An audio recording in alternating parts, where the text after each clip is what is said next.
گواہ کے اوپر بحث کا موقع دیا جاتا ہے، اور اس وقت اگر جو اعتراض کرنا ہو گواہ پہ کر لو، جب گواہ پہ بحث مکمل کر لی جائے اور وہ دے گواہی، اور اب کوئی کہے ہم اس گواہ کو نہیں مانتے، تو عدالت توہین لگاتی ہے، عدالت کہتے خبردار اب بولے تو، جب گواہ پہ بحث کا موقع دیا تو اس وقت کہاں گئے تھے؟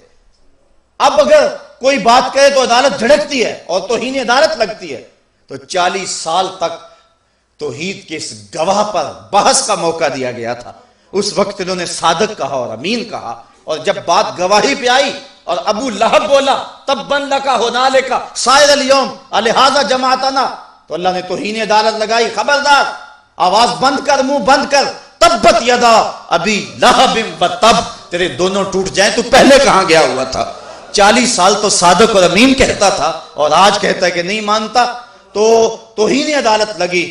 تو اللہ کی ذات پر پھر سب سے بڑی گواہی اس دنیا کے اوپر قائم ہوئی تو وہ مصطفیٰ جان رحمت کی ذات تھی۔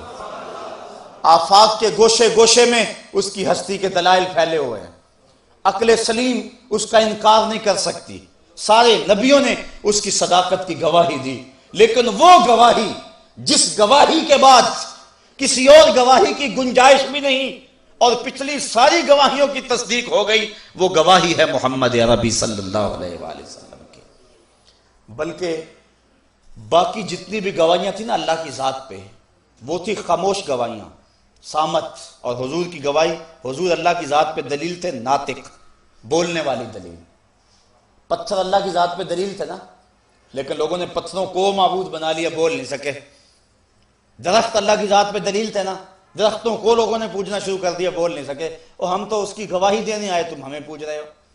چاند، سورج، ستارے، یہ اس کی ذات پہ دلیل تھے نا، لیکن لوگوں نے چاند کی پرستش کی، اجرام فلکیہ کی پرستش کی، سورج کی پرستش کی، لیکن انہوں نے نہیں کہا کہ ہم تو میاں اس کی گواہی دینے آئے ہیں اور تم جو ہے وہ ہمیں پوج رہے ہو۔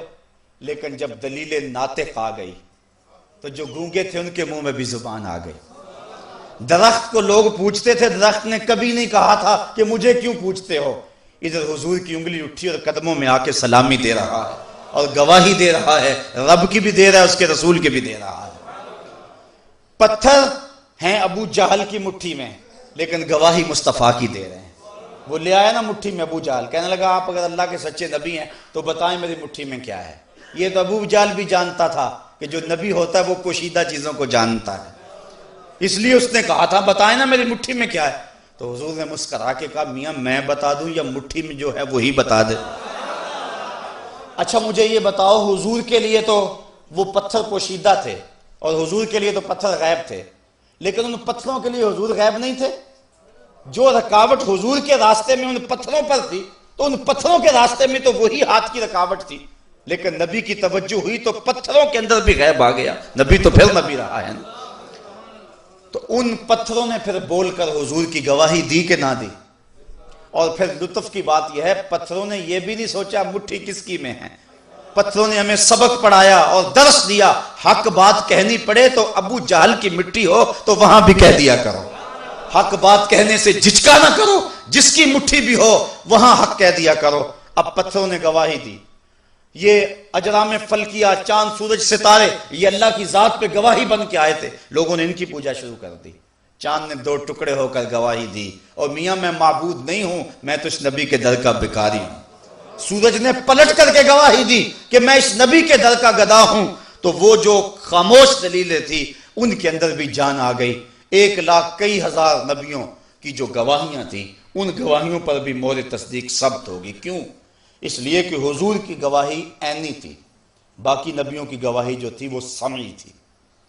سمعی گواہی کے بعد عینی گواہی کی گنجائش رہتی ہے، اور عینی گواہی کے بعد پھر کسی اور گواہی کی گنجائش بھی نہیں رہتی۔ اس کی مثال دینا چاہوں گا، یہ ماہ صیام ہے، قاضی صاحب مسجد میں بیٹھے ہوئے تھے، ایک شخص بھاگا بھاگا آیا، جناب چاند چڑھ گیا، کہا میاں تم نے دیکھا ہے؟ کہا دیکھا نہیں سنا ہے۔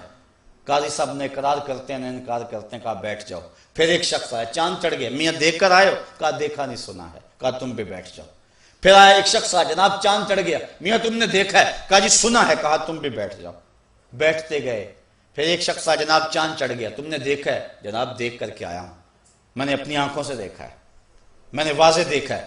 کہا اچھا میاں تم جو آئے تھے تم بھی سچے، پردے اعتکاف کے اتار دو، لوگوں گھروں کو جاؤ، صبح 8 بجے عید ہوگی، جو ہے وہ جب گواہی ہو گئی تو سب پچھلوں کی گواہی بھی سچی ہو گئی۔ اب ایک شخص بھاگا بھاگا آیا، حضور چاند چڑھ گیا، میاں تم نے دیکھا ہے؟ کہا نہیں سنا ہے۔ کہا سنا تھا تو پہلے آتا، اب دیکھنے والا آ گیا، اب کسی سننے والے کی ضرورت باقی نہیں رہی۔ جب مصطفیٰ جان رحمت آگے، ختم نبوت کی مہر لگ گئی، اب کوئی قادیان سے اٹھ کر کے کہے کہ میں نے بھی سنا ہے، کہا میاں اگر سنا تھا تو پہلے آتا، اب دیکھنے والا آ گیا، اب کسی سننے والے کی کوئی گنجائش ہی باقی نہیں۔